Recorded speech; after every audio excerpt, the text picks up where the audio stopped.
On parle beaucoup en ce moment du rôle de la forêt pour essayer de ralentir le réchauffement climatique. Mais sur notre ferme, nous expérimentons depuis maintenant une cinquantaine d'années quelque chose de nouveau, c'est de l'agroforesterie. L'agroforesterie, c'est l'alliance entre les arbres et l'agriculture. Donc nous, l'agriculture qu'on pratique sous les arbres, c'est la culture de l'herbe, les pâtures pour les animaux. Et je vais vous présenter ce milieu. Il est extraordinaire aussi pour la biodiversité.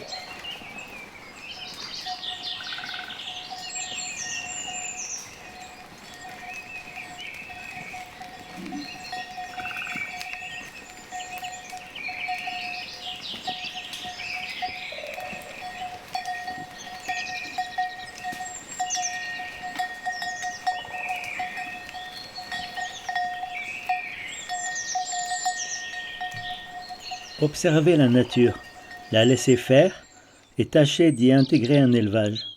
C'est ce que nous essayons de faire depuis 40 ans sur notre ferme. Et sur cette parcelle, c'est particulièrement flagrant.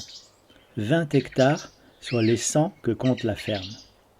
C'est une zone tampon entre la forêt, plantée par l'homme pour y produire du bois, et les prairies naturelles, certes, mais que l'homme a installées pour y produire de l'herbe, le plus d'herbe possible, récoltée jeune. Ici, c'est la nature qui a été le maître d'œuvre. C'est elle qui a planté les arbres sur un cirque glaciaire parcouru de moraines, de tas de cailloux plus ou moins organisés par les générations de paysans qui ont occupé cet espace jusqu'à il y a un siècle, en coupant tous les arbres et en essayant d'y avoir de l'herbe. Que fait la nature quand elle veut implanter une forêt? Une seule espèce, comme ce que fait l'homme? Non. Une telle diversité d'espèces que bien peu d'entre nous sont encore capables de leur donner un nom, tant nous nous sommes éloignés de la nature.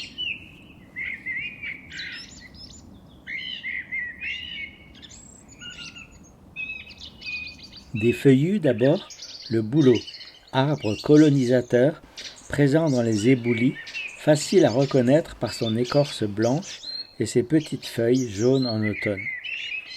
Ces graines sont très appréciées par les petits oiseaux. Les merisiers, cerisiers sauvages, à l'écorce rouge et lisse. Le chêne, majestueux, qui s'étale et dont les feuilles sont faciles à identifier. Ses fruits sont les glands, dont sont si friands les geais et les écureuils. Ce sont eux les planteurs de chênes. Il y a aussi les châtaigniers, au tronc plus tortueux quand ils ne sont pas plantés en rang serré pour faire les piquets du vignoble, et à la feuille et aux fruits bien connus.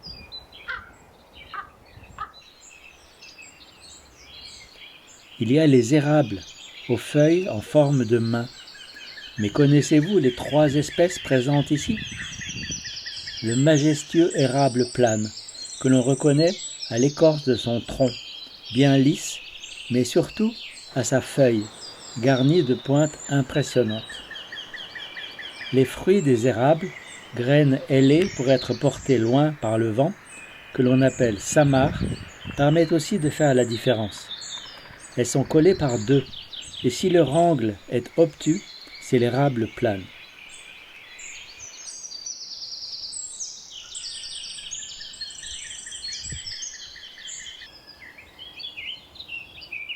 Il y a un autre érable qui pousse souvent en bouquet et dont les individus âgés ont l'écorce qui part en plaques, bien utile pour se cacher. Sa feuille est assez semblable à celle de l'érable plane, mais sans ses grandes pointes. C'est l'érable sycomore. Ces samars ne sont pas par 2, mais en grappes. Enfin, un 3e érable est aussi là, plus petit. Ses feuilles le sont aussi, et surtout, elles ont un peu la forme de la main hindoue, et ces samars, par 2, fixés bien droit l'une en face de l'autre. C'est l'érable champêtre.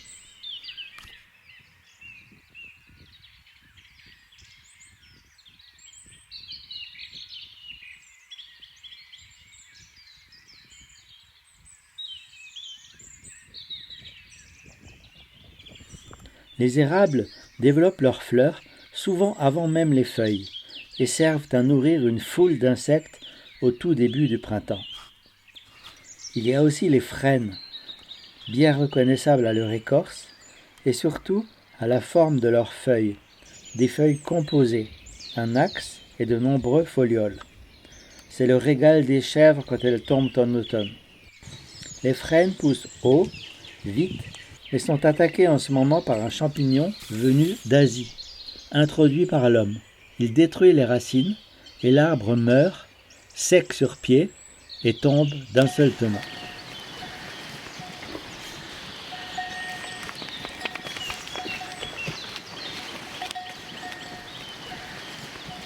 Il y a aussi quelques ormes, jeunes individus qui semblent résister à l'autre maladie des ormes aussi introduite par la mondialisation.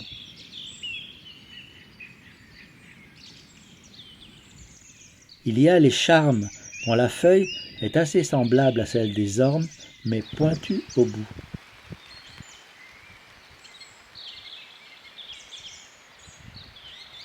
Il y a aussi le hêtre bien connu, avec son tronc gris et lisse, ses feuillages magnifiques à l'automne, sa feuille asymétrique, lisse et poilue. Déjà 11 espèces de feuillus, mais il y a encore l'alisier blanc et le sorbier des oiseleurs. L'alisier blanc a des feuilles vert sombre sur le dessus, mais bien blanches en dessous. Mais surtout, ils sont couverts de baies rondes, rouges, qui font les délices des grives et des distillateurs.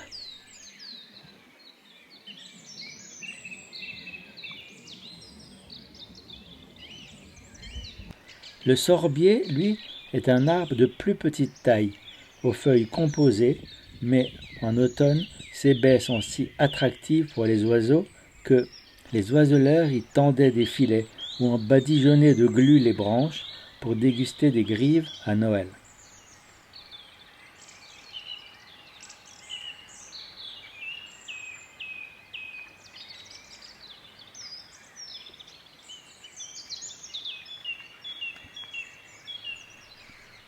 Il y a aussi des résineux, dont les graines ont été apportées par le vent. Le sapin blanc, aiguille qui reste en hiver, disposé sur un plan de chaque côté de l'axe et dont les feuilles ont une face inférieure blanche, partagée par une ligne sombre. L'épicéa, feuille persistante aussi, mais disposée tout autour de l'axe et dont les fruits, les cônes, pendent. Ils font les délices des écureuils.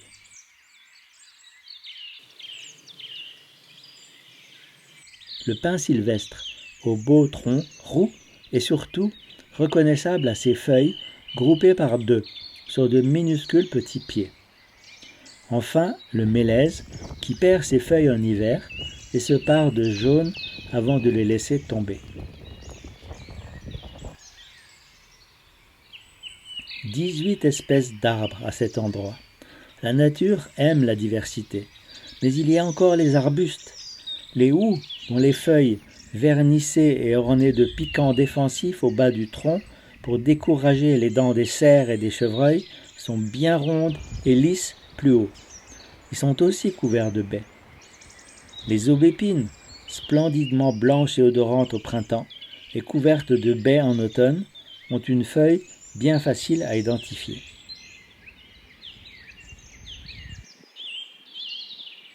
Et les ronces, dont les fleurs nourrissent tant de papillons et les mûres tant de fauvettes en automne. Voilà la structure de ce milieu, complètement créé par la nature, après son abandon par l'homme. Tous ces arbres se protègent les uns les autres des actions du vent et de la neige. Le versant de ce cirque est plein sud, et chaque arbre s'étale au maximum pour présenter le plus de surface possible aux rayons du soleil. Les feuilles sont autant de petites centrales solaires qui, avec l'énergie du soleil, captent le CO2 et l'azote de l'air et créent les chaînes carbonées qui définissent la vie en relâchant de l'oxygène. Les chèvres passent ici dans ce milieu à peu près 2 fois par an. 2 fois par an, c'est pas beaucoup. Ça fait 2 fois, peut-être 2 fois 10 jours, 2 fois 15 jours. Un mois sur les 6 mois où il est possible de pâturer euh, les prairies. Donc on aurait pu produire beaucoup plus d'herbes et les faire passer bien plus souvent s'il n'y avait pas eu tous ces arbres, si on avait nivelé, si on avait fumé, c'est-à-dire mis beaucoup d'engrais sur ces prairies, l'herbe aurait poussé en beaucoup plus grande quantité. Mais le milieu aurait été complètement différent. Nous anticipons les changements climatiques. Les prairies qui sont dénuées d'arbres, quand il fait très chaud en été, la température au sol peut monter jusqu'à 40 degrés et même les plantes herbacées ont beaucoup de mal à survivre à des températures comme ça. Alors que sous le couvert des arbres, la température monte beaucoup moins haut et l'humidité reste aussi bien plus présente.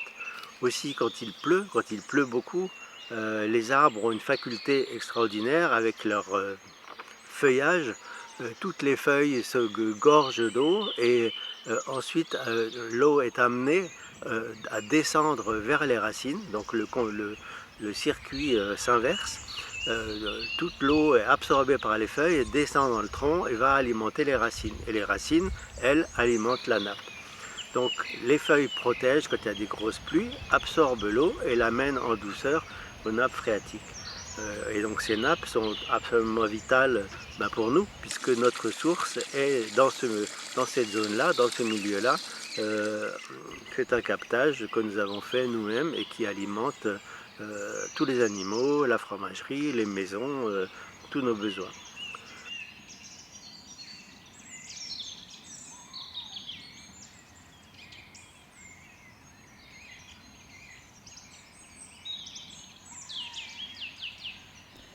Les épineux, ronces, églantines, pruneliers se protègent contre les dents des chevreuils, des cerfs, des chèvres et des chevaux. Et au milieu de chaque buisson, un arbre. Ces buissons abritent aussi les nids de la pie-grièche, qui se délecte des bousiers chargés de recycler les crottes des animaux. Alors pourquoi est-ce qu'il y a une telle diversité dans ce prébois? C'est d'abord parce qu'il y a une diversité végétale, donc tous ces arbres attirent des animaux différents. Le fait de laisser les arbres morts sur pied, beaucoup d'insectes qui sont xylophages, qui mangent le bois, se développent, attaquent le bois, le transforment petit à petit en matière qui va être ensuite dégradable. Et les oiseaux vont se nourrir de tous ces insectes xylophages.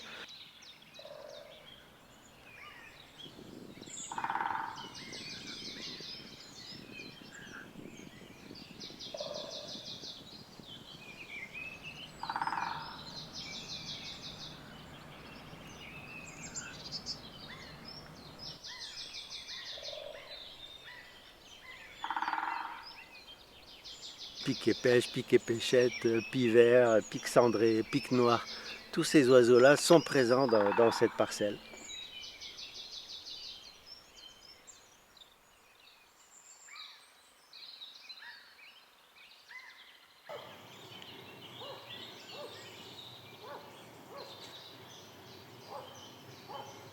Sous le couvert, à l'ombre des arbres, comme on ne fauche pas et comme le pâturage est juste très léger 2 fois par an, les plantes arrivent à laisser leurs graines se développer. Les graines donc vont semer et propager les plantes.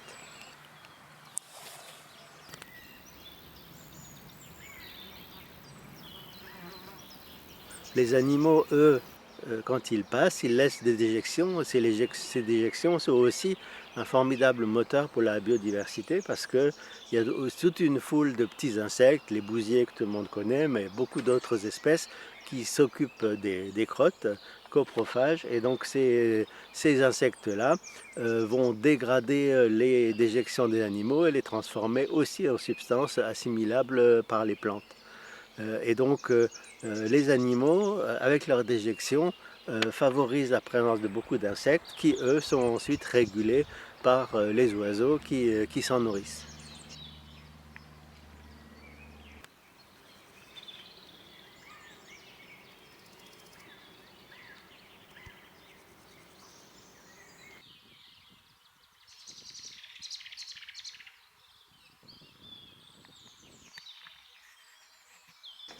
Être paysan, c'est une chance incroyable de vivre dans ce milieu. Là, en ce moment, je suis en train d'entendre un torcol qui vient d'arriver de migration et qui a trouvé ce milieu formidable pour y vivre et pour y nicher depuis 3 ans.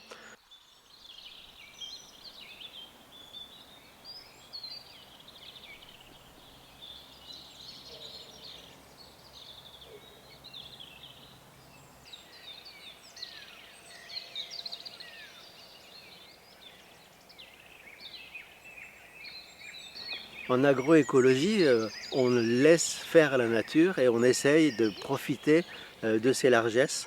Donc au lieu de la combattre, on la laisse s'exprimer et on essaye d'y trouver notre place. Alors bien sûr, dans ces conditions-là, on va produire beaucoup moins, mais pour vivre, ce qui est important, c'est pas la quantité qu'on produit, mais c'est comment nous le valorisons. Donc notre combat, c'est de produire peut-être moins sur un hectare, mais tout ce que nous produisons, nous le transformons nous-mêmes à la ferme avec beaucoup d'emplois à la clé.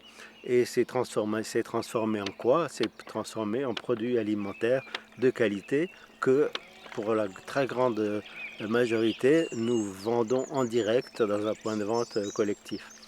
Donc c'est vraiment faire le lien entre un milieu vivant à la biodiversité formidable et en même temps créer des emplois dans ce cadre et des emplois vraiment très nombreux sur une petite surface pour arriver à dégager 12-13 emplois à temps plein sur 100 hectares en montagne. Je crois qu'il n'y a pas beaucoup de fermes qui arrivent à ça.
Et bien sûr aussi, quel plaisir de pouvoir prendre un peu de temps et de se promener dans ce milieu et de faire découvrir la nature à ces petits-enfants, leur montrer les arbres, les oiseaux, les insectes, leur montrer qu'ils sont dans un milieu vivant et que toute cette vie, il faut la connaître, l'apprécier et la respecter.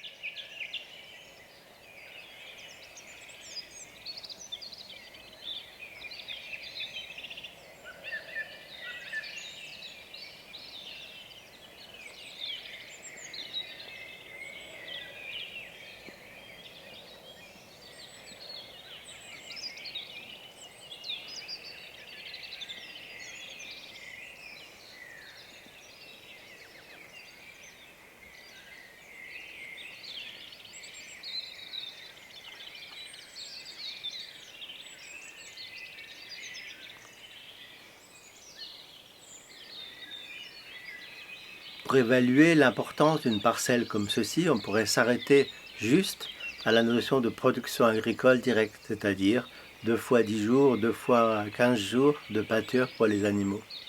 Mais en réalité, cette fonction est bien plus importante pour la ferme, mais aussi pour tous les gens qui nous entourent.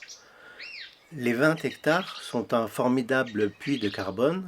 Les arbres régulent tous les mouvements d'eau en protégeant les sols quand il y a des trop fortes pluies, en alimentant les nappes et en même temps en dépolluant l'eau qui tombe.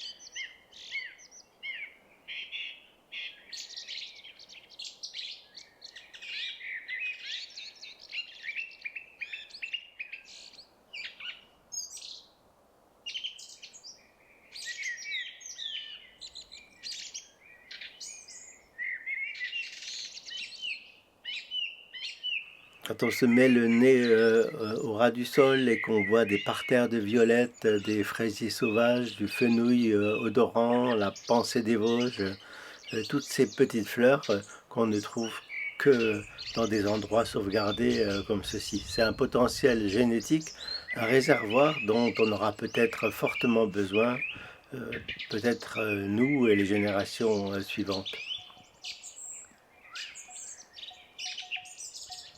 C'est aussi une façon d'anticiper les hautes températures qui peuvent survenir. Les prairies sans arbres vont être irrémédiablement grillées, alors que sous le couvert des arbres, les animaux seront bien, la prairie sera protégée à l'ombre des grands arbres et alimentée par la nappe phréatique. C'est aussi un réservoir avec les arbres qui meurent ou qui tombent arrachés par le vent. C'est la possibilité pour nous d'alimenter, de chauffer toutes les maisons en étant autonome avec la production de cette parcelle. Enfin, cette parcelle m'apporte quelque chose d'inestimable, c'est le plaisir de m'asseoir au pied d'un arbre et d'écouter tous les chants d'oiseaux et de me dire que ma place, mon rôle d'agriculteur, c'est aussi de sauvegarder tout cela.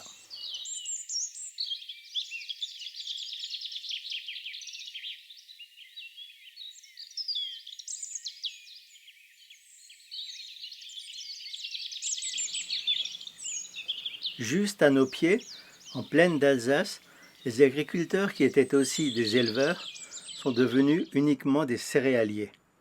On les a poussés à se spécialiser, à produire en gros et à bas prix des céréales, du blé, de l'orge, mais surtout du maïs, irrigable grâce à la grande nappe phréatique alsacienne. Comme le prix mondial était bas et que la France voulait exporter, les primes PAC sont venues compenser cela. Et on se retrouve aujourd'hui avec des primes 2 fois plus importantes pour cette agriculture que pour celle qui remplit tellement de fonctions écologiques. Les éleveurs en montagne ont besoin de céréales pour compléter l'alimentation de leurs animaux. Ils ont aussi besoin de luzerne pour moins importer de soja brésilien. Ils pourraient descendre leur compost aux céréaliers et fournir les engrais naturels qui dynamiseraient à nouveau leur sol.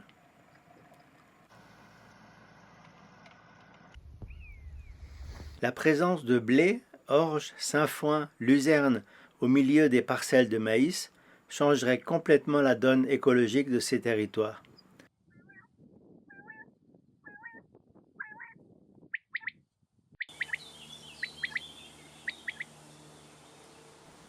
Une meilleure politique de la PAC, qui entraîne aussi la plaine dans cette reconquête de la biodiversité et qui rémunère tous les services potentiels environnementaux, en plaine comme en montagne, aurait un effet très important pour la biodiversité.